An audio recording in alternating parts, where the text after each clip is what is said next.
So what's up sa mga kahombre ko dyan? What's up man na naman nga pala to. At syempre mga kahombre ko, alam nyo na, today is the day kung saan finally atin na matutuhayan ang the biggest sinungaling sa balat ang social media mga kahombre ko. Sobrang sinungaling nito. Ito na po ang tatay ng mga sinungaling. The biggest deceiver, mga kahombre ko. The biggest palpak na duo. Ang duo ng katangahan, mga kahombre ko. The biggest fake it till you make it. The legendary kulaong, mga kahombre ko. Boy Inidoro, a.k.a. Boy Kaso. Walang iba kundi si Norman Gusgusin. Palakpakan sa utak, ang putak yun ang yan. San Pablo'y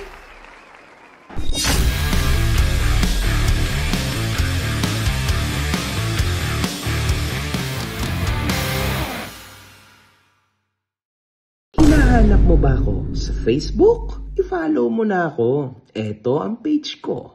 Sa mga hindi nakasubaybay, meron na po tayong 18 videos ukol kay Norman Gusgusin, mga kahombre ko. Grabe na to!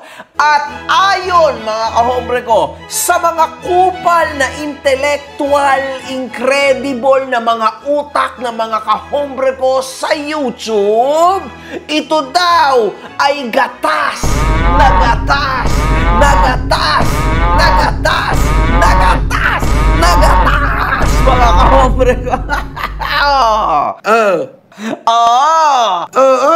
Okay ni Nam.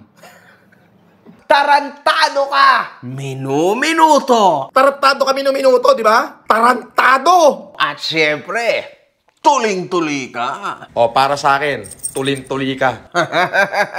AI yan, tanga! Nakakulong ako dito! Utang ina, nakakulong ako dito! Sino may kasalanan? Ako! Kasalanan nyo! Utang ina mo makagago, for the views ka talaga. Sa last video ay nagkaroon tayo ng isang panayam kasama ang asawa ni Casper at ang pamilya nito, mga kahombre ko. Napakatindi po ng storya na yun kagabi, ano? Bago tayo dumako sa mga latest na kagunggungan ni Norman Gusgusin, atin munang talakayin ang mga bagong impormasyon na nakalap natin ukol dito. Inubo ako. Okay ng ina mo. Sa mga latest live ni Norman Gusgusin, makikita nating flex nito ang kanyang gold Rolex day date worth 3 million pesos, mga kahombre ko. Grabe, 3 million pesos na relos. Ano pa? Yung relo ko galing Shopee. Ayan. Tingnan mo mabuti. Solid na rose gold dyan. 3 milyon ang bili ko dyan. Day date, tanga. Day date. Walang problema doon. May panama ako dyan, Norman Gusgusin. Ayan, 48 million peso worth ng relo. Di ba? Crazy yan, mga kahombre ko. Sino bang linoko mo dyan, MG? Sa kasamaang palad, nang ipakita nito ang kanyang relo, ay makikita nating ang araw na nakatakda rito ay Tuesday the 29th. July 2025 pa, mga kahombre ko, ang last Tuesday 29. So anong klaseng 3 million worth ng relos ito kung pati yung date hindi nababago? So ano pa po ang kwenta ng relo na to, mga kahombre ko, aber? Kung meron man itong kwenta, walang kwenta. Imagine niyo 3 million worth ng relos. Wala na pong ibang gagawin yung relos na yon kundi sabihin, mga kahombre ko, yung tamang oras at date. And yet, hindi pa niya magawa ng 100% ang kanyang trabaho. Ibig sabihin, peke yan! Nako! Walang ganon, 3 million worth ni hindi mabasa ng ayos ang date. Nako, mga kahombre ko, dito na lang ako sa 40 million pesos ko na relos, di ba? At least, ang galing niya pang bumasa ng date, ng oras, ng lahat nandito, mga kahombre ko. Solid, di ba? Tangina, magpapaniwala pa ba kayo dyan? Puro kahindutan lang nalalaman yan. Hindi ka ba nakakaintindi ng sarcasm? I-post mo yung address mo, poking ina mo. Ay, nako. At dito, mga kahombre ko, may isang kahombre natin ang nag-message sa atin, no? Tungkol kay Norman Gusgusin. Actually, to tell you the truth, ayaw ko at never kong tinatouch, no? Yung mga problema sa utak ng mga tao kasi hindi naman tayo doktor to know things about this. Hindi po ako professional, mga kahombre ko, kaya never ko yan tinouch na baka may sira to sa ulo, baka may ganito to, baka may ganyan yan. Hindi natin kailangan yon, mga kahombre ko, ha? Lagi ko lang sinasabi, I think, sa opinion ko, this guy needs professional help. Pero hindi ibig sabihin nun, ako yung professional na magsasabi ng mga bagay-bagay tungkol sa utak niya. Pero mga kahombre ko, tayo ay magbabasa courtesy ng isa sa mga kahombre natin. Mark, I saw his video response to your new uploaded video and based from what I've observed, he always keep his hand inside his pocket when saying something about you. Here's a breakdown of possible meanings. 1. Possible psychological signs. Mild stress or insecurity. Some people put their hands in their pockets when they feel nervous, uncertain, or want to protect themselves. It's a subtle self-comforting gesture. Defensiveness or withdrawal. It can signal a desire to appear smaller or less open, which may happen when someone feels uncomfortable or unsure. Low confidence in certain social contexts like interview or meeting, it might show hesitancy or lack of confidence, mga kahombre ko. So, ayan ang ikinuwento ng isa sa ating mga kahombre. At sa tingin ko, this is very intelligent, pero ang hirap po nitong aprubahan as wala naman akong pinag-aralan sa field na yan. Kayo na ang bahalang mag-judge. Oh, ay, may hawig ko. Dali, ha? Oh, dadaplisan lang natin. Gilid na gilid lang. Gilid na gilid lang. Hindi aabutin yung face. Hindi aabutin. Gilid na... Ayo, kumakaway na. Kita mo, ang kinis. Kamay lang. Wag mo pakita yung mukha mo. Baka mamaya. Kamay lang. Ganun mo lang yung kamay mo. Yeah. O, pakita natin yung kamay. Iyo, no? Ohoy. Ang ganda. Sikat pa naman yan. Tignan mo ha, baka baho. Ako may ka-holding hands ako. Tignan mo. Yung kabila. Yung isa. Wag ikaw. Yung isa. May ka-holding hands ako. Eto, kamay lang ko. Ay. Bango-bango, makabaho. Ito. Manyak. Ito, makabaho. Tingnan mo yung kamay, Uy, ang puti, Ang puti. Ang lambot ng kamay, makabaho. Sobrang lambot. Ang lambot, pag hinawakan yung alam mo na. Alam nyo, sa totoo lang, isa din yan sa pinaglalaban ko. Kaya nga naalala nyo siguro na ating tinalakay si Bugoy na Koy-Koy, ating tinalakay yung ibang mga influencer na mga istupido na ang tingin sa mga babae, puta-puta lang nila, ganyang kaliit, walang kwenta mga babae, ang mga babae, kung ano-ano na lang ang role sa buhay ng mga estupidong lalaki, mga kahombre ko. Ayoko yan, sa totoo lang. Ayaw ko yung part na yan. Ang lumalabas po sa bunganga nito si Norman Gusgusin ay hindi na talaga maganda. Kasi, eto ang tingin niya sa mga babae.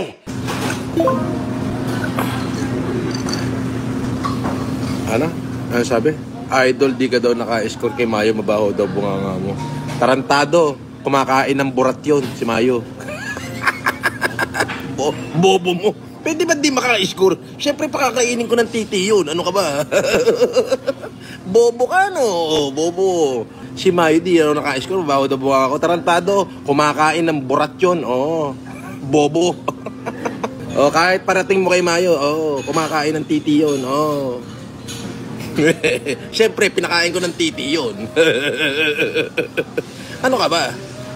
Hindi siya pwede magmayabang sa akin. Silang pamilya niya, lahi niya, bakit hinampas ko ng titi sa mukha yun? Kung may boyfriend siya ngayon, paki-lips to lips na lang yung edits ko.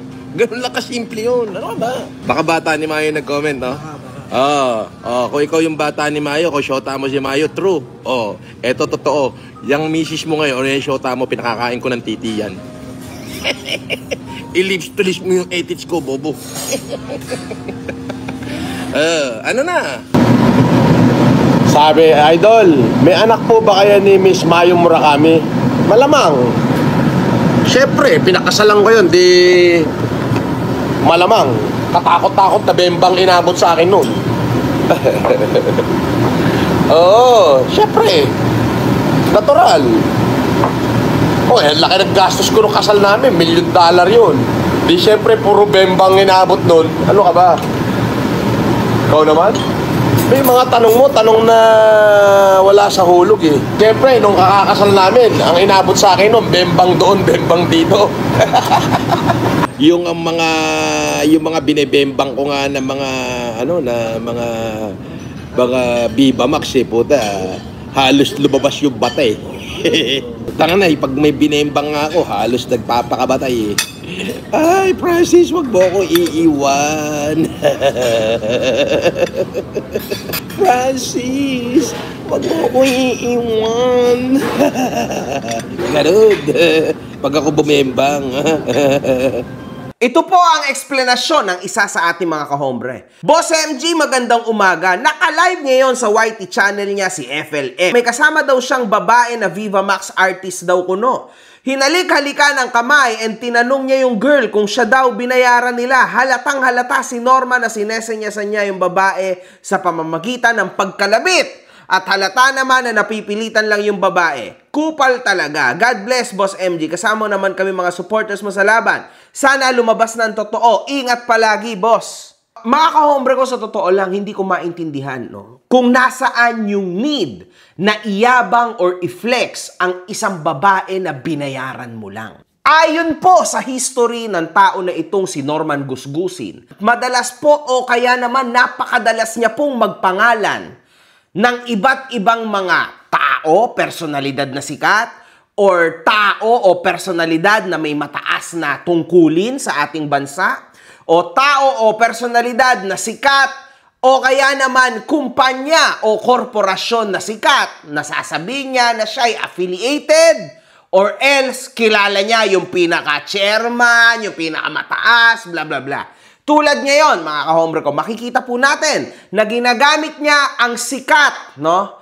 At actually, syempre, karespe-respeto rin. Obviously, they are very professional, mga kahombre ko, na agency na kung tawagin ay Viva Max. Ngayon, Norman Gusgusin, kapag napatunayan na naman, tulad na sinabi mo na ikaw ay endorser ng Fred Perry, nakakahiya yan, sobra halatang halata na yung katiwalian mo sa part na yan, ano? Napasinungaling mo talaga. Pag napatunayan na naman namin na yung babae na yan which nag-leak dahil din sa'yo, obviously, ikaw naman nalalaglag sa sarili mo eh. Actually, sa totoo na, mga kahombre ko, siya rin na naghuhukay ng libing niya, sa sarili niya. He's doing this all by himself, mga kahombre ko. Nagla-live siya at lumalabas po lahat ng kaeng-engan niya sa live niya, to tell you the truth, mga kahombre ko. Yan ang pinakatotoo sa lahat. Now, dahil din sa kanya, sabi niya, wag natin ipapakita itong babae na ito kasi baka mabash.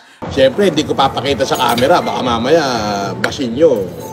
Pero dahil din sa kanya, dahil sa pagka-unprofessional ng tao na ito, lumabas din po ang imahe ng babae na to kasi dumaan siya sa likod niya habang kumukuha ng free breakfast. So, ngayon, meron din naman ako mga kaibigan na nagtatrabaho sa Viva Max and they are very, very well respected na mga tao, mga kahombre ko. I don't believe na itong mga babae na ito ay nagpapabayad. Bakit kamo? Kasi professional po itong mga to from Viva Max. So, literal na professional na agency yan. Sigurado may kasulatan niya mga yan sa kontrata nila na hindi nila pwedeng gawin yon, tama? Kasi huwag niyong kakalimutan na illegal, mga kahombre ko, ang magbenta ng laman. Sa Pilipinas, illegal po yan. And ito pa ang pinakamalupit. Tingnan nyo, i-connect natin. Ang kapal ng mukha mo na iyabang yung part na yan o i-flex na ikaw ay nagbabayad ng Viva Max kuno, meron kang mga babaeng binebembang na bayaran, di ba? Kamusta ang bembang kagabi ng Viva Max? Ba, masaya, exotic.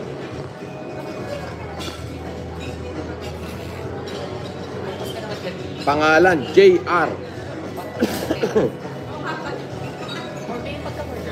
Bigyan ko kayo ng ano ha, ng initial.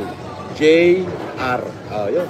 Pero, di ba, sa latest live mo, ang sabi mo, illegal yon.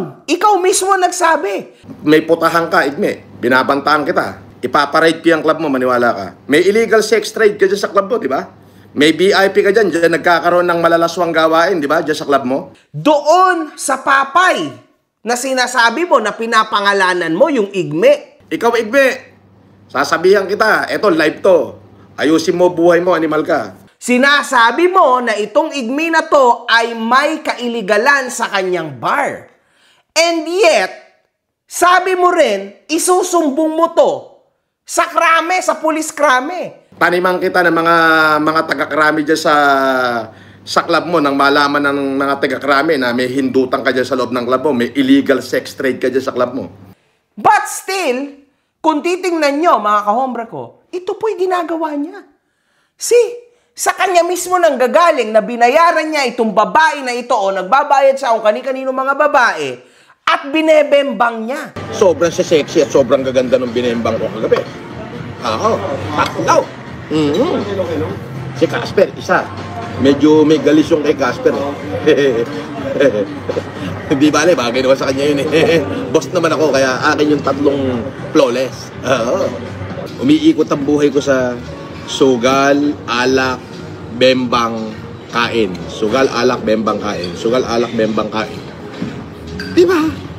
Illegal yan, mga kahombre ko. Illegal yan, gusgusin. Gusto mong iparade yung bar kuno, nag-iimbento ka na naman, nagsisinungaling ka na naman, obviously, na sinasabi mo na may bentahan ng laman na nagaganap sa loob ng bar na yon. Pero look at yourself now. Ikaw naman yung consumer. Which illegal din yon. Which liable din yon sa batas. Kasi hindi mo na nga dapat pinuntahan, binili mo pa. Di kalokohan. Tama? Di ba? Ikaw din mismo naglaglag sa sarili mo. Wala ka talaga. Huling-huli ka. Hulog na hulog ka na naman. Sabitan kung ako si Ben Tulfo. Alam mo yon? Grabe, nakakahiya talaga to. My goodness. At ito pa, Norman Gusgusin. Kung sa sarili mo, wala nang natitirang respeto. Ikaw mismo sa sarili mo. Please, bigyan mo ng respeto ang mga kababaihan. I don't know, talamak naman yan eh. Bayaran, bla bla bla. Pero hindi mo na kay para iyabang yan sa public. Kasi maari kang mabalikan. Sino ka ba? Nakakatakot ka ba?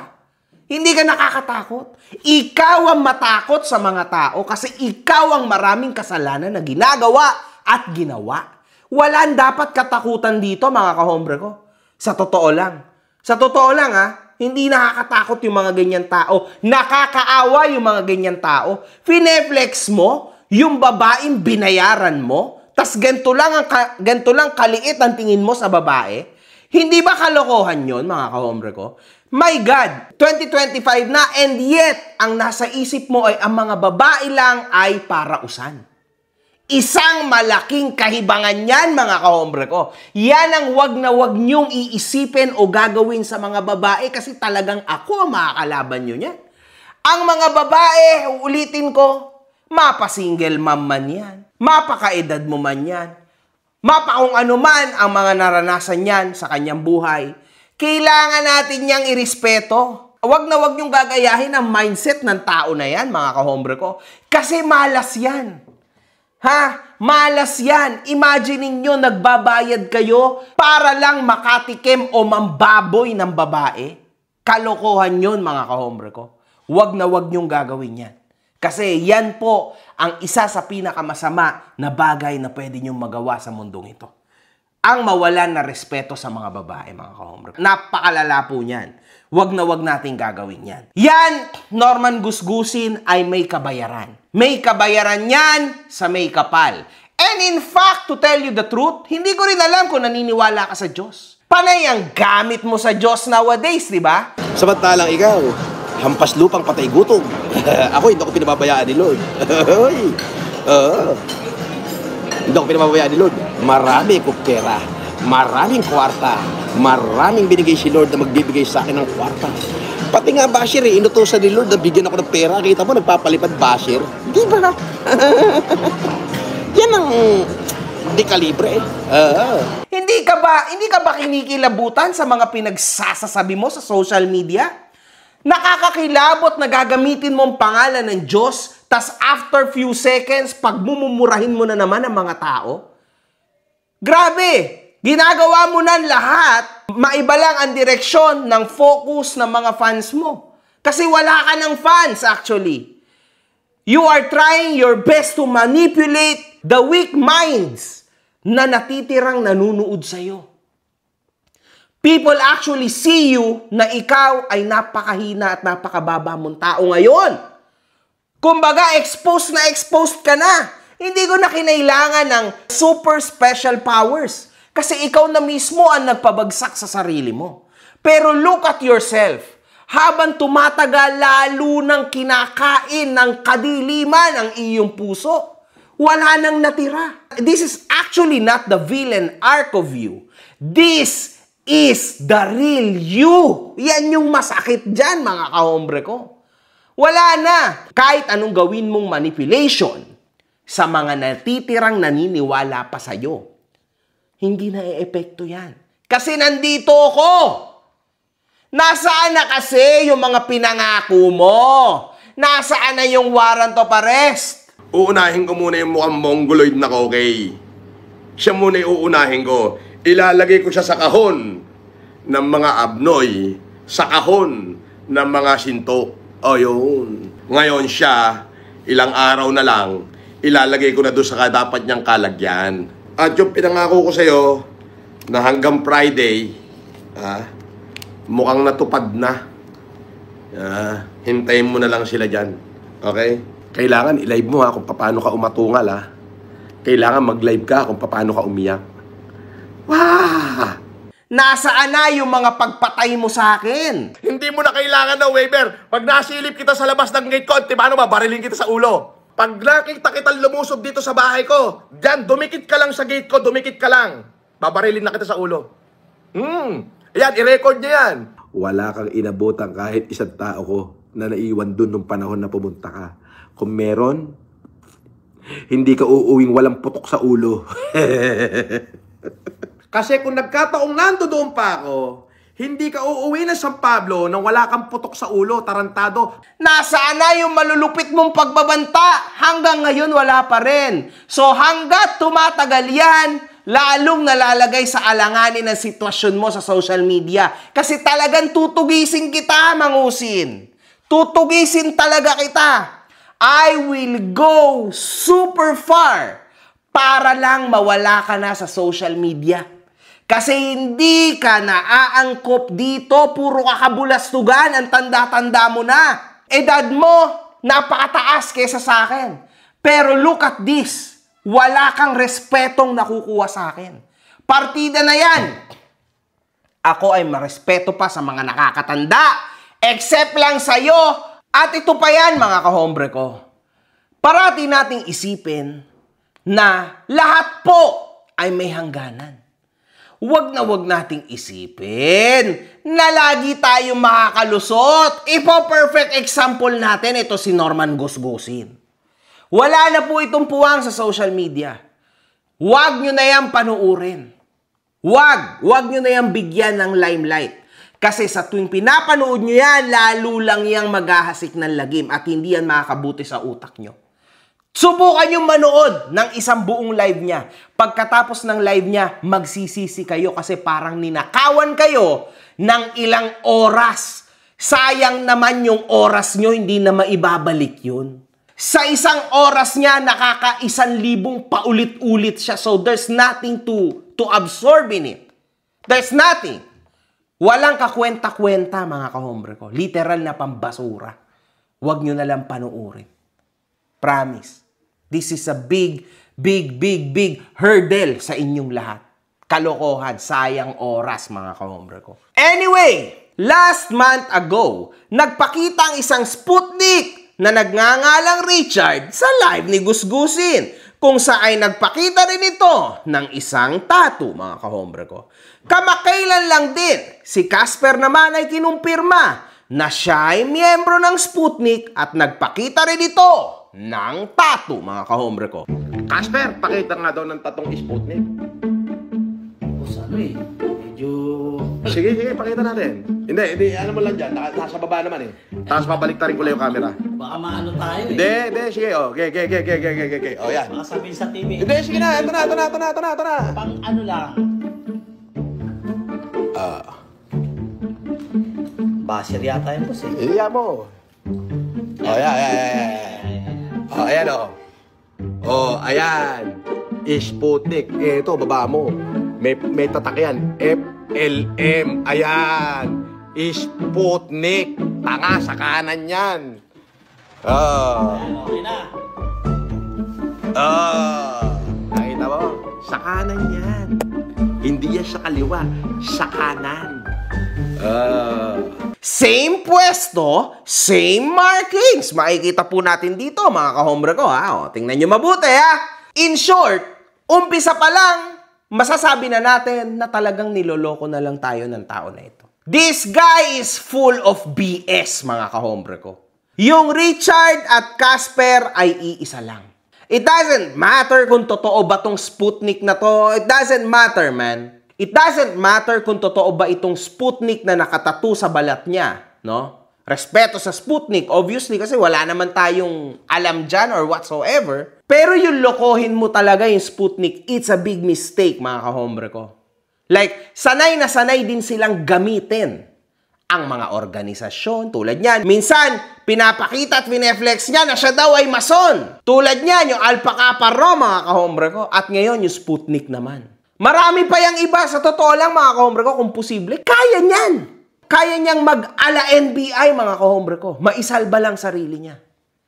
Kaya niya sabihin yan in public, "Oy, NBI ako, wag mo akong uhulihin. May ginagawa lang ako ditong undercover na case." Masave lang siya. Ganyan po yan si Norman Gusgusin, mga kahombre ko. Ganyan siyang kalala. Wag na wag gagayahin, napakatindi na po. At ibang libelo na po ang kasinungalingan nito. Grabe itong tao na to. Lintek. Sa mga latest live din ni Gusgusin, Sabi ni Lord, anak, bibigyan kita ng maayos na tulugan. Akalain mo presidential suite ng Sheraton Hotel kung minsan sa Okura. Doon ako natutulog. Tinupad ng Diyos yung kanyang pangako. Binigyan niya ako ng maayos na silungan. Binigyan niya ako ng malambot na kumot. Linen. At binigyan niya ako, anak, bibigyan kita ng maayos na makakain. Ayan. Diba? It is a blessing from God. Kaya kahit burahin ko siya ng puki ng ina mo makabaho minuto, wala siyang magagawa. Oo, mahal ako ng Diyos. Yun. Kaya naman, ang Diyos, talaga, ako yung living manifestation. Ako yung living testament na ang Diyos, hindi yan nagpabaya sa kanyang salita. mga kahombre ko, ayan po yung isang bagay na gagamitin niya na pang-manipulate sa inyo. Because he knows. Ganyan yung mga utak ng mga taong yan, mga kahombre ko. Mamimigay ng pera para maraming. Alam niyo na, maraming manood, maraming sumuporta, mamimigay ng pera. Or else, gagamitin ang salita ng Diyos. Mga kahombre ko, there's no reality in this. Meron ba kayong nakitang humanitarian or maka-Diyos na ganito? Putang ina mo, ang bobo mo talaga. Putang ina mo. Makikipagkita ako sa kanya sa hearing namin. Doon sa Isabela. Doon kami makikipagkita. Oo. Doon ko siya kikilitin. Ano ka ba? Pag may hearing, maraming kikiliti sa kanya ron eh. Oo. Sa probinsya namin, dekilado si Ogag. Makikiliti siya ron. Sa probinsya ko, magdala ka sang katutak na kasama ha. Magkikita tayo sa probinsya ko. Ha? Galingan mo. Pawakasan na kita. Subukan mong pumunta ng huwag kang mag-camera. Pag hindi, ewan ko na lang kung nakauwi ka pa. Mga kahombre ko, wala pong ganyang humanitarian at maka-Diyos na tao. It saddens me though na meron pa rin naniniwala sa tao na ito. Ano bang nangyayari mga kahombre ko? Paano ka maniniwala sa ganyang klase ng tao? Hindi ka ba man lang kinikilabutan dahil grabe na to? Grabe na to! Kitang-kita po sa mata ng may utak. Isa sa mga manipulation strategies nila mga kahombre ko. Ang gamitin ng Diyos Ama, ang relihiyon, at ang gamitin ang mga tao sa kunwari nilang pamimigay ng tulong kuno. Yan ang totoo mga kahombre ko. Ganyan po ang mga taong mapagsamantala. Hindi talaga dapat to tumagal sa social media. Dapat talaga to kinakat na. Kasi maaari po na pamarisan to dahil nakikita ng mga tao na, alam niyo yun, ito pala yung easiest way para makapukaw ng atensyon sa publiko. Kasi di hamak naman mga kahombre ko na mas marami po ang nangangailangan ng tulong dito sa Pilipinas kaysa sa mga may kaya. Kaya yan po, isa sa mga parte no, ng mamamayang Pilipino na gusto nilang i-touch. Kasi ayan yung marami mga kahombre ko. Nakakalungkot mga kahombre ko na meron pa rin mga tao na nakukuha itong si Norman Gusgusin dahil sa mga actions niya na ganito. Sobrang halata naman. Grabe! Grabe talaga. Condonia at Royal Blood si Aling Reby, bakit mukhang baluga? Sagot, bakit yung nanay ni Pacquiao mas masahol pa sa baluga? Oh, sagot.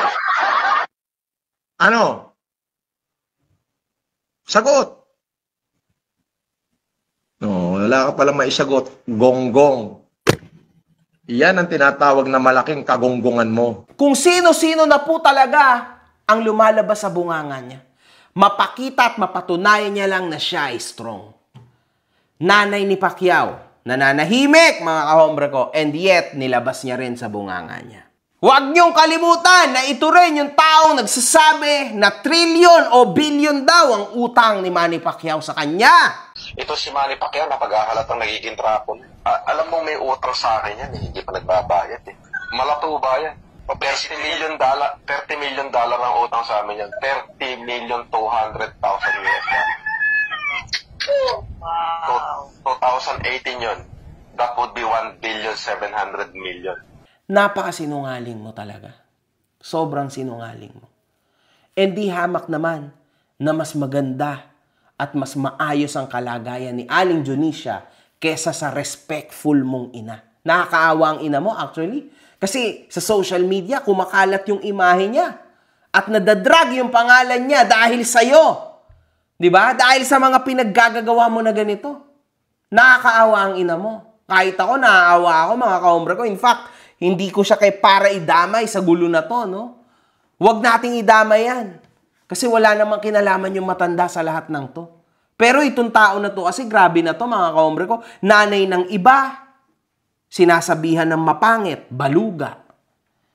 Isipin mo, nanay ko, mga kahombre ko, pinagmumumura niya, hindi naman niya kilala yung nanay ko. Wala na siya sakit. Sa kanya na lahat. Kaput-aputahan ng ina niya. Di ba? Sakit. Di ba? Makagago, putang ina mo, puki ng ina mo, kaput-aputahan ng ina mo, bakla ka, duwag ka, hindorotot ka, hindi ka makapalag. Puki ng ina mo, ogag, kaput-aputahan ng nanay mo, kaput-aputahan ng nanay mo. Oh, di ba? Anong klase pong utak to, mga kahombre ko? Ano ka ba talaga, Norman Gusgusin? Ikaw ba'y nakaramdam ng pagmamahal o talagang walang nagmamahal sa'yo kaya ganyan ka, kaya nakakalungkot ang buhay mo? Ano ba talaga? Can you please express yourself properly? Kasi kahit ako, gulong-gulo na ako. Ano ba talagang nanggugulo dyan sa utak mo? Baka naman matulungan kita at maging mas maayos ka kaysa sa trabaho mo ngayon, di ba? Kasi sa totoo lang, may potential ka dapat. May potential kang maging influencer. Di ba? Kasi sikat na sikat ka eh. Kaso look at yourself, you are destroying yourself firsthand. Ikaw mismo. Nandito lang kami to support your distraction. Pero ikaw yung sumisira sa sarili mo. Ikaw yung nalalaglag sa sarili mo. You are making yourself ridiculous. Ikaw yun. Not us. It's you. Pinapakita lang namin yan sa public because you are a public figure. Meron pa yan, mga kahombre ko, itinatanggi niya, private person daw siya. By the moment na inilapat mo ang paa mo sa politika, ikaw ay nag-file ng candidacy, automatically public figure ka na. Mas public figure ka pa nga sa akin eh. Kasi pwede nang questionin ang birth certificate mo, ang pangalan mo, kung saan ba talaga ang pinanggalingan ng iyong yaman, kung sino ba ang pamilya mo, kung sino ba ang anak mo. Everybody's entitled to do that. Kasalanan mo yan kasi kung gusto mo naman pala maging private, dapat hindi mo nalang pinablish ang buhay mo. At lalong-lalo na dapat hindi ka nalang tumakbo bilang senador. Tapos ngayon itinatanggi mo na ikaw ay public figure. Sino lolokohin mo? Anyway, mukha sa mukha, harap sa harapan ka nga nagsisinungaling, pero hindi sa case na to. Hindi mo kayang lokohin ang mga tao. Tapos na yang ira na yan. Habang nandito ko, Norman Gusgusin, hindi ka na makakaisa. Trust me, hindi ka na makakaisa. Iisa ka pa lang, darating na ako, babanggain kita. Tapos ka na. Ganun yon. Sa latest live ni Gusgusin, ipinakita na naman ito ang kanyang kabastusan sa isang waitress. Excuse me. Pahinga akong menu. Bakit tawagan nila yung video ko, ha? Sino magte-take ng order ko? Thank you. Di ba meron kayo dito, ano? I remember last year, order ako rito ng chicharong bulaklak. Wala na tayo ng sir. Wala na ba? Yung hinahabol ko dito. Hindi na po available. Hindi na available. Anong meron? Dapat nagkasabuyan na lang tayo. Pero sige. Lechong kawali. Meron po tayo. Gano'n siyang kalaki? I mean, for the all day natin, sir, but for one person po. Oh, dalawang lechong kawali. Take my order. Dalawang lechong kawali. For the lechon kawali, sir, would you like it garlic rice po or just a plain rice po? Plain rice lang. Pareha na po. Tapos, bigyan mo ako ng beef bulalo soup. For the beef bulalo, sir, unfortunately, sir, not available po siya. Sa mga sinigang po yung meron tayo, like pork belly sinigang po. Kasi yung pork sinigang nyo, basta lang pork na nilaga, nilagyan lang ng ano, tama rin, di. Hindi yung the old way. Anyway, sige. Pinakbet, dalawa. 2 orders sa pinakbet. Anything else, sir? Teka muna, hindi pa ako tapos. Isang kare-kare.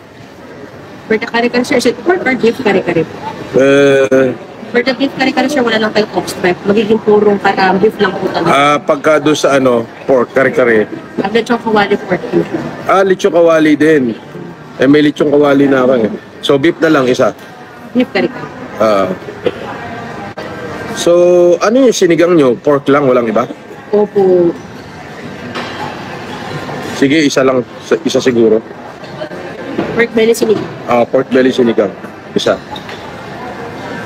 At saka isang grilled salmon.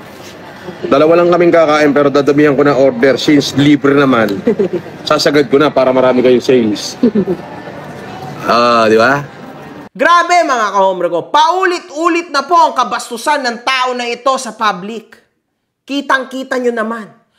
Bakit hindi natin kaya ireklamo ito ng sabay-sabay sa Sheraton Hotel? 5:30 pa po yung open ng ating. Di ba 24 hours to? Bali hanggang 2 AM na lang po yung dining namin. Pero pwede naman kayo mag-dine sa 9 noodles eh. Tapos 5:30 ito start na po. Bakit 5:30 pa? Matutulog na ako, kakain pa ako. Di ba 24 hours to? Pero hindi po kami 24 hours. Yung kitchen po kasi natin ngayon is nag-intensive fumigation kaya hindi pa po sila naayos. Anong gagawin ko? Ayun po. Pwede po sana yung noodle kung gusto po nila. Akin na yung order. Doon po sana yung noodle po. Saan yun? Dito lang po. Sa may... Gaming area. Sa gaming. Ako hindi ako pwede dyan sa gaming. Tapos na ako ng gaming eh. Ayoko na ng gaming. Hindi po po sa bagong bukas yun, sir. Ako, yun po kasi yung open natin ng 24 hours po ngayon. Pwede na yan. Alas 5 na eh. Pwede na. Ako naman yun nandito eh. Pwede na ako pahirapan. Pagod na ako eh. 5 minutes na. Ano po, 13 minutes pa po kasi 5:30 po. Yung po yung sabi nila siya. Yun na nga. Sabi mo si Sir Francis naman kamo yan. Sabi mo. Si Sir Francis naman kamo. Hindi naman kamo iba-iba. Tignan nyo rin kung gaano kadiri mga kahombre ko, no? Ang pagdura-dura nito sa table. Steak. Wagyu. Wow. Whew.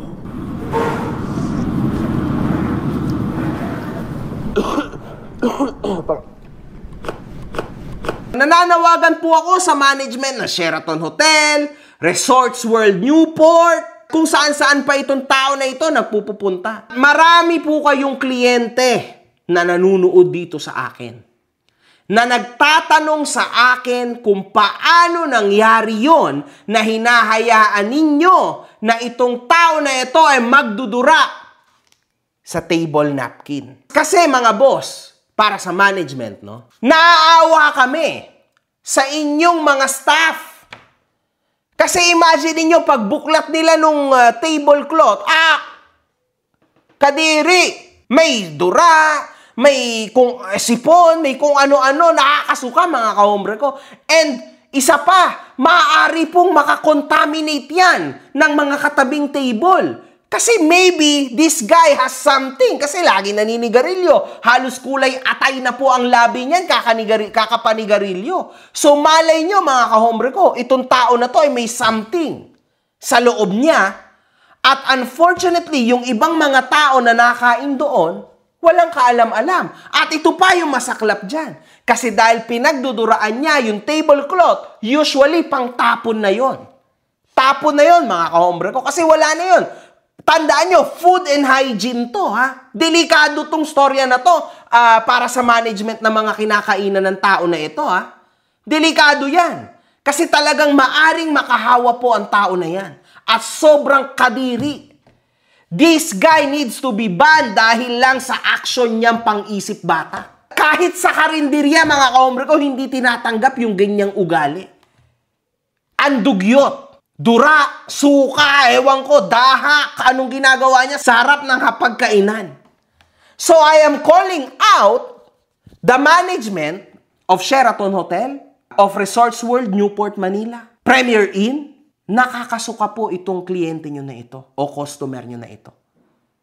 And actually, makakatarnish pa po ito ng reputation nyo.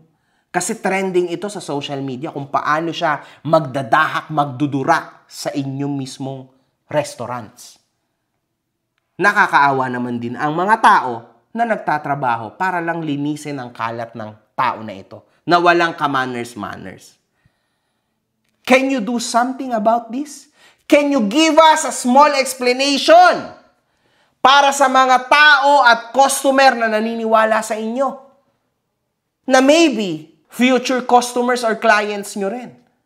Na ngayon, nandidiring kumain dahil sa nakikita mga video na ito, video clips na ito. Can you do something about this? Kasi talagang grabe to mga kahombre ko, nako. And I really hope na yung dinuduraan niya, no, literal na natatapon. Kasi kung yan ay nilalabhan lang tas ibinabalik ulit sa table para gamitin ng ibang mga customer, hindi okay yun. Hindi okay yun, mga kahombre ko, ha.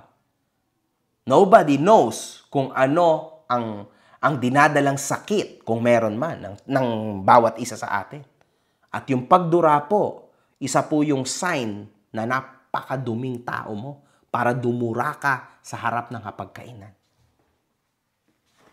Hindi nga daw sa iyo yung mga yan, sabi ni Erwin Tulfo. Pareho kayong bobo ni Erwin Tulfo. Wow! Ang galing mo talaga! Lahat may hangganan. Hintayin mo lang. Hintayin mo. Ayun na. Surprise! Surprise daw! Si Makagago. May surprise. Sobrang surprise. Ito yung surprise ni Makagago. Yung pinananakot niya kay Casper, ito. Ayan. Ayan. Si Makagago, tapos may 4 na babae. Yung 4 na babae na yan, nangihingi pa sa akin ng pera dati yan. Yan asawa ni Casper. Para naman kay Makagago, ayan yan ba yung surprise mo? Ito ba yung kasi pinananakot mo kay Casper? Nako. Sunog ka na! Mga kahombre ko, itong picture na itong pinapakita niya ay literal, mga kahombre ko, na in-story ng isa sa mga magkakapatid, no, na in-interview ko. So yan, obviously, may mga kakilala sila na, may mga mutual friends sila. So, nakarating po yan kay Casper. And si Casper naman na nagpaabot dito kay Norman Gusgusin. So, hindi naman nakakagulat yan. And actually, hindi ko naman yan control. Hindi naman ako ganong klase ng tao na i-control ko yung tao. Oy, huwag kayong mag-post ng picture ko. Later na kayong mag-post. Okay lang yun sa akin. Wala naman yung bigat, no, para sa akin. So, itong pinakita mo na to, Norman Gusgusin, walang bigat yan. Wala. Hangin. Parang yung mga salita mo. Walang kwenta. Wala yan.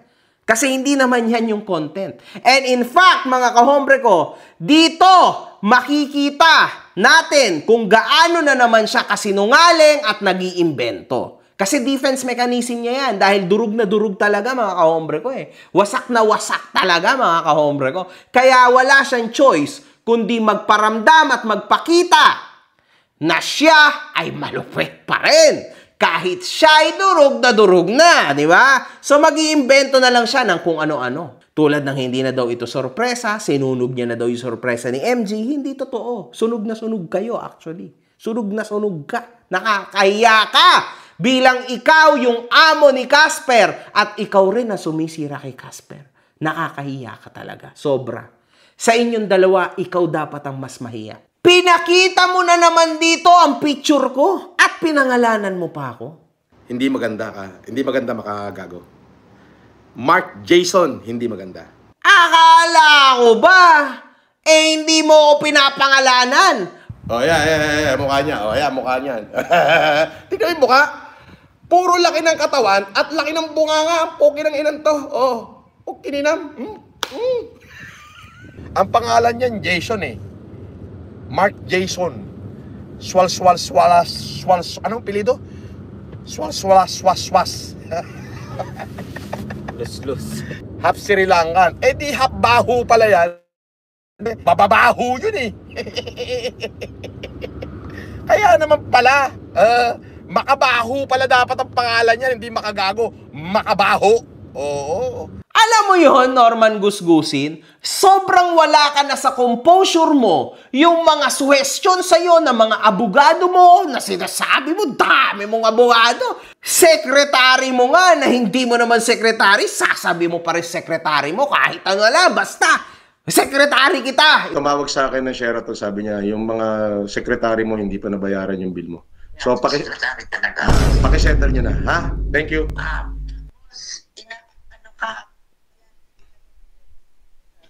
Tas sabi mo, marami kang abogado. Sa dami mong abogado, walang bumatok at sumampiga sa mukha mo? Kasi isipin mo yon, paano mo pangangatawanan sa korte lahat ng ito, Norman Gusgusin? Di ba? Sabi mo, hindi mo pinapangalanan, pero pinangalanan mo ako. Pinapakita mo pa yung picture ko. So this is literally directed to me. Pero sa totoo lang, Norman Gusgusin, hindi naman yan kailangan eh. Hindi naman na rin kailangan yan sa korte. It's clear na ako yung pinagmumumura mo. Kaya be careful and be ready. Kasi marami akong surprises sa'yo. Akala mo ba yan na yun? Ano ka ba? Tip of the iceberg pa lang yan, Mr. Gusgusin. Darating pa tayo sa exciting part. Matagal-tagal pa to. Gagatasan kita hanggang dulo. Sabi ko naman sa'yo, akala mo akong gagastos sa mga final mo na complaint sa akin, kuno? Hindi! Ikaw rin ang gagastos doon. May tubo pa yon. May tubo pa yon. At tandaan mo, Gusgusin, kaya rin naman ako nag-file sa'yo ay dahil tinupad ko lang ang pangako ko sa'yo na kapag nag-file ka sa akin at napatunayan kung nag-file ka sa akin, talagang babanatan kita ng napakarami, no? Di naman kita uurungan kahit saan. Personal, social media, mapapunta pa tayo sa legal, doesn't matter, man. Kahit saan. Babanatan talaga kita. No chance. Hindi ka mananalo sa akin. I told you that. Hindi ka mananalo sa akin. I am very confident to say this. Hindi ka mananalo talaga sa akin, man. No chance. No chance. Yan, tandaan mo yan, ha? Tandaan mo yung pinagsasabi ko. Pangangatawanan ko yan hanggang sa dulo. Sabi mo, social media lang. Oh, yung advice ko sa'yo yan, makagago ha, advice ko. Pag ang laban ng social media lang. Ikaw ang nagsimula ng social media, tapusin mo sa social media. Ikaw yung una nagkaso sa akin eh. Akala ko ba social media lang? Bakit mo pinersonal? Hindi mo na kaya, no? Ang sakit, di ba? Aminin mo na lang kasi and repent. Naku, repent. Repent! Repentance is real. Kahit gaano ka kasamang tao, kahit sunog ka na sa impyerno, ikaw ay hahawakan pa rin ng Diyos. Depende na lang yan sa'yo kung totoo yung magiging repentance mo. Yun lang yun, mga kahombre ko. Lahat tayo may chance. Pero, dapat totoo na galing sa puso mo. Kasi kung galing lang yan sa bunganga mo, wala talaga. Ilalabas mo ba? Ako na maglalabas. Si Makagago, nagpunta doon sa ex-wife ni Casper, doon nag-i-interview. Tignan mo yung katarataduhan nitong hindot na tao na to. No? Pasalamat. Alam ko lang na pupunta ka ng San Jose, pinakiliti kita dyan. Langya ka. Paano mo naman ako makikita at paano mo naman nasabi na sa San Juan ini-record itong video na ito? Diyos ko, Lord. Magsasalita ka na nga lang, puros ka pa kasinungalingan. Takot ka na kasi, yan ang totoo. Hindi mo na alam kung saan mo ilalagay ang sarili mo. Nakakaawa ka na talaga. Lahat na lang para lang talaga ma-prevent ang kahihiyan. Kaso hindi, you are exposed. Hubad na hubad na hubad na hubad. Nakakahiya, mga kahombre ko. Hindi ko rin alam kung paano ka i-defend ng mga abogado mo sa korte. Nakakahiya to, Norman Gusgusin. This is you making yourself ridiculous sa social media. This is only you. Puros ka kasinungalingan. Puro ka kasinungalingan, as in. Nakakalungkot, man. At ito pa, kaso na naman to, Norman Gusgusin. Nag-iimbento ka na naman. Kinukumbinsi ni Makagago, tinatanong na kung buhay pa raw ho ba yung kaso. Ba! Ang tindi mo, Makagago, tinatanong do sa wala na, sunog na. Kahit na pumunta yung babae kay Judge, sunog na nilabas ko na ang purpose ho niyan, Judge, binayaran ni Makagago yan para magkasulit. Ganun ang lalabas doon. Taka! According do sa balita, kinukumbinsi ni Makagago na buhay natin yung kaso, dismiss na yun Kinukumbinsi ni Makagago, yung ex-wife niya, na kasuhan natin si Casper, dalain natin, nandong ganyan. Sabi daw naman, hindi dismiss na wala bla bla. Nagpunta ka dyan, kinukumbisi mo na kasuhan si Casper. Kaso yung kaso, dismiss na. Puking ina mo. So, siya yung kasama. At sinasabi na, dati nga nagkaso ito, na-dismiss na, gusto pakasuhan uli. Ang problema ho, dismiss na yung kaso. Nasa amin ho yung recording nung nagsumbong kanina lang. Mga 1 oras pala, 2 oras na nakakalipas nung isinumbong sa amin. Na galing daw nga doon si Makagago. Ayan ho. Wala kang katunayan dyan. Pero binibitawan mo. Libelous statement yan. Kasi wala ka namang patunay ng mga pinagsasabi mo. Libelous yan. Hindi ka na naman nag-iisip. Diyos ko, pati abogado mo, lilipat na yan sa akin Kasi hindi ka rin niya kayang pagtanggol. How can he or she help you kung hindi ka nagpapatulong? Basta ka na lang bumira kasi pikon na pikon ka na, halatang halata, mga kahombre ko, wasak na wasak talaga, pikon na pikon. Lahat na, pagbabanta na naman, grave threats, pagmumura, ano pa bang hindi mo nagagawa, men? Hindi mo alam ang kalakaran dyan sa San Jose, Casper. Makagago pala. Hindi mo alam yung kalakaran dyan. Diyan, walang dimandahan. Diyan, pag nagkamali, may kinalalagyan. Huwag ka nang babalik dyan. Baka may kalagyan ka na. Oo. Buti ka mo, hindi namin nahuli yung balita. Nakaalis ka na. Nung dumating sa amin yung balita, na nagpunta ka nga daw dyan. Walang hiya kang nilalang. Puta, alam mo, magpasalamat ka na lang, buhay ka pa, pukin ang ina mo. Sa totoo lang, pagka ganyang kawalang hiya ka, hindi ka tatagal dito sa Pilipinas. Bumalik ka doon sa Bangladesh na pinanggalingan mo, hindot ka, makabaho ka. Papunta ka pa lang. Pero buti ka mo, nakaalis ka na nung naibalita sa amin. Kasi kung hindi, kami ang tatakbo dyan. Kikiliting ka ni Casper dyan. No wonder, isang araw, baka bigla na lang, may bumaril sa'yo dyan. Pukin ang ina mo, makabaho, may kalalagyan ka sa akin. Maniwala ka sa akin. Maghihiring tayo, di ba? Doon ka magtapang, ha? Alam mo, kung ang away social media lang. Wag mo idama yung pamilya ng tao. Poke ng ina mo. Ikaw, dinamay mo pamilya ko, kaya minura kita ng putang ina mo, poke ng ina mo eh. Dinamay mo nanang ko, hindot ka. 'Di ba? Ganyan ka kawalang hiyat. Putang ina mo makabaho. Ano eh? Daig mo pa si Judas. Mas masahol ka pa dun sa ahas, dun sa Garden of Eden. 'Di ba?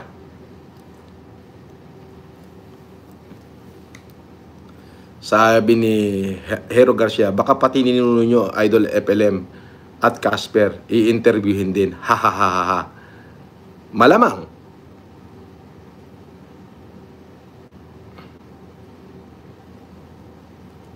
Sabi ni Lucky, salamat sa educational video na to. Nalaman ko na po.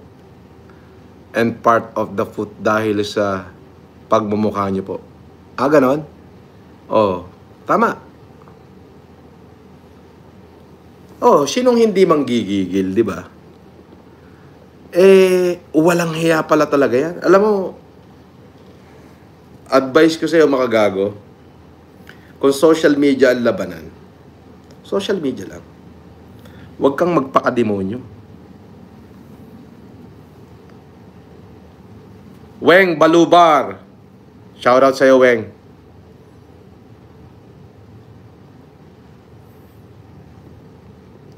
Diba? Huwag kang magpakademonyo.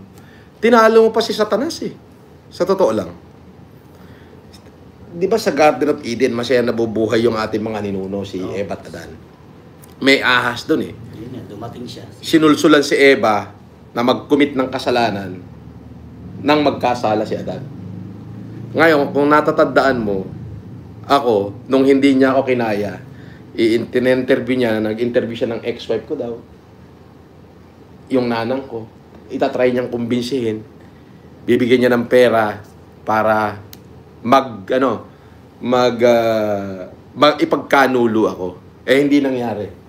Ngayon, nung naglaban sila ni Casper sa social media, pinakshit siya ni Casper. Pinagbantaan niya si Casper na hindi magiging masaya Pasko. Nung hindi niya kayang patunayan yung kanyang sinabi, ang ginawa ayan si makagago. Pumunta sa San Jose kanina. Nakarating na sa amin yung balita. Pumunta sa San Jose. Okay? Kung hindi ako nagkakamali, sa likod nila, ano yan eh? Lauderes, sino yung isa? Ang pangalan nun? Nila Toto Suarez. Yung sa likod ni Toto Suarez, doon nakatira to. Alam ko, galing ako na San Jose. Tumira ko dyan ng 2009. Pinatinuko yung barangay San Jose na yan, Metro San Jose. Kahit tanongin nyo doon sa kapitan na si Joey Suarez. Ako nagpatino dyan. Lahat ng mga gang dyan, pinatino ko. Bata pa ako noon. Ngayon, ang nagturo dito, ang kakontak nitong lintik na makagago na to, ay si Igme. O si Jaime Suner, galis-galis, na merong putahan dyan sa silang na si Solis. May bentaan ng laman ng babae dyan, si Solis eh. Totoo ho yan, hindi pwede mag-deny yan. So, siya yung kasama. At sinasabi na dati nga nagkaso ito, na-dismiss na, gusto pakasuhan uli. Ang problema dismiss na yung kaso. Nasa amin yung recording nung nagsumbong kanina lang. Mga 1 oras pala, 2 oras na nakakalipas nung isinumbong sa amin. Na galing daw nga doon si Makagago. Ayan baka hindi ka tumagal. Baka hindi tumagal yung buhay mo. Sa susunod na bumalik ka ng San Jose, madadali ka na ron. Sa tingin mo ba yung grave threats mo, makakalampas? Makakaligtas ka sa grave threats mo? Lagot ka dito, boy! Mabigat yan! Baka yan pa yung maging motibo ng ikakakulong mo. Nako! Excited ako. Nako, lagot ka! Magpasalamat ka, hindi ka inabot ni Casper doon. Kung inabot mo doon, kung naaga-aga yung pagkakasabi. Paitimin ko yung mukha niya, boss. Paitimin mo? Pulbusan mo ng kulay itim mo. Pulbusan ko talaga. Sinabihan na kita, Casper. Ikaw ang may kasalanan. Ikaw. Hindi ka lumayo dyan. Ayan tuloy na expose ka at itutuloy ko yan. Wala na, tapos na. Wala na tayong usapan, Casper. Itutuloy ko yan hanggang sa magtago ka ulit. Hintayin mo. Magtatago ka ulit soon! Bigla na lang mawawala si Casper, mga kaombre ko, kasi magtatago yan ulit. Ganyan ang trabaho niya. Pero I'll make sure mahahanap kita. I'll make sure mahahanap kita. Promise. Papahanap kita. Once na may warrant of arrest ka, mahahanap ka namin, man. Mahahanap ka namin para maikulong ka.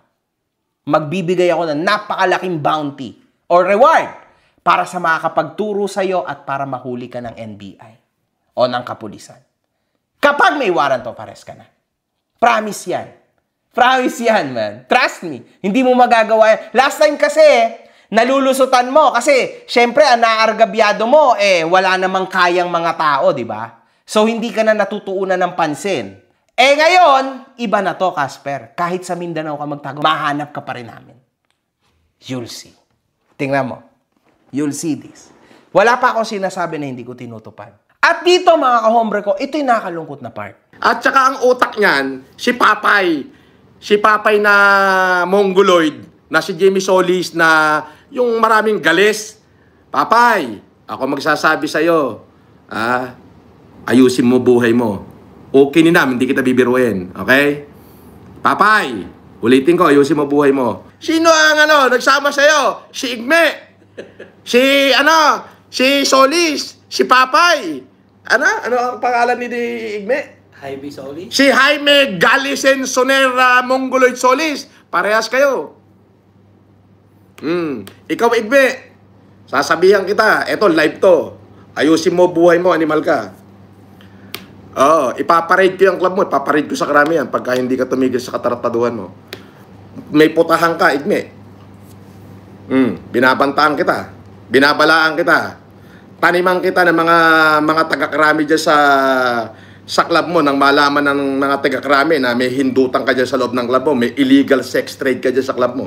Mr. Gusgusin, walang kinalaman itong tao na to kung sino-sino nang tinira mo. Dahil lang sa gigil mo. Nawala ka na sa hulog. Nawala ka na sa composure mo. Nakakahiya, di ba? Tumira ka na ng tumira without even knowing. Sila yung mismo lumapit sa akin. Ito nga yung message niya sa akin, no? Siya yung lumapit sa akin. Walang kinalaman si Mr. Jaime Solis. At kahit wala ka pang ka-idea, pinagmumura mo na rin si Mr. Jaime Solis. Nakakahiya ka talaga. Grabe talaga yung ugali mo. Kakaiba ka. Uulitin ko, Igme. Buha ka ng ina mo. Ipaparade ko yung club mo, maniwala ka. May illegal sex trade ka dyan sa club mo, di ba?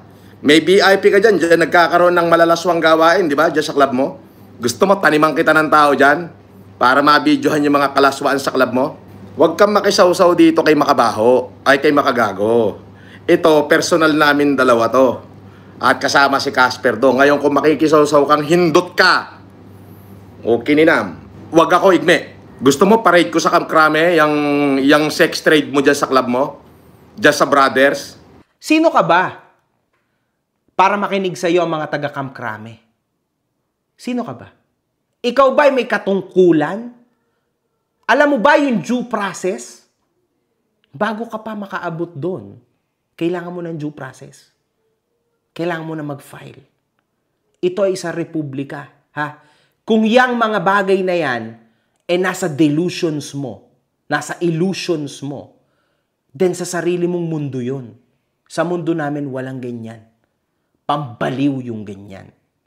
Literal. Ang tingin namin sa ganyang klase ng mentalidad, baliw. Wala pong ganyan, mga kahombre ko. Lahat ay may due process. At huwag kayong magpapaniwala sa tao na ito. Wala itong patunay. Sa 10 sinabi nito, 11 puros kasinungalingan. Walang katotohanan, mga kahombre ko. Hindi ako naniniwala na ang isang negosyante ay gagawa ng kabulastugan sa kanyang negosyo. Gusto niya bang masira ang kanyang negosyo? Siyempre may pamilya din ang tao na ito. Hindi ako naniniwala dito, mga kahombre ko. Napakalaking kalokohan talaga ng tao na ito. Nakakaawa yung mga taong naniniwala dito. Iba to, mga kahombre ko. Dapat talaga dito binibigyan ng leksyon. Dapat to talaga, nananawagan ulit ako sa NBI at PNP. Dapat ito, kinukulong nyo na. Diyos ko, ito lang sana yung makulong ng walang due process. Ang lala nito, mga kahombre ko. Although, syempre, kailangan nga ng due process. Kailangan mo na ng papel bago ka hulihin o madakip. No? Ng pulis, ng NBI. Pero grabe. Grabe na to. This guy is spreading lies. Continuously, mga kahombre ko. Nakakalungkot. At isa pa, may bentahan daw ng laman sa bar nitong si Mr. Solis. Imagine niyo mga kahombre ko. Walang kaalam-alam yung Jaime Solis. Idinamay niya lang just like that. Nakakaawa naman ang mga tao sa'yo, Norman! Kung sino-sino dinadamay mo kasi hindi mo na kaya. Repentance is the key. You should repent. Yun lang ang makakaligtas sa'yo, sa akin. If you will publicly say that you repent, doon na tayo matatapos. Yun lang yun. Easy, man. Because I believe in that word. Repent. Naniniwala ako dyan. Pero once na hindi totoo yung sinabi mo at hindi talaga bukal sa kalooban mo, kasi every day you repent. Every hour, every minute, every second of your life, you repent. Pag hindi totoo yan, babalikan kita. Ng doble, triple. Kasi ibig sabihin, niloloko mo yung salitang repentance. Mga kahombre ko, kung merong taong naniniwala sa salitang repentance, ako yun. Alam nyo na yun kung bakit. Tanging Diyos lang at asawa ko lang ang nakapagpabago sa akin. Wala nang iba. Sa totoo lang mga kahombre ko, I see myself. I see my old self. Kay Norman Gusgusin. And actually, I am having a hard-fought battle. Kasi parang ang kinakalaban ko yung old self ko. Sobrang na-antagonize ako. Natapusin to ng maganda. Para mawala na po ang trace ng old makagago sa social media. Nakakasuka at ang sakit sa ulo mga kahombre ko. Yun lang. One lang. With fucking vibes. Mga putang ina nyo kayo.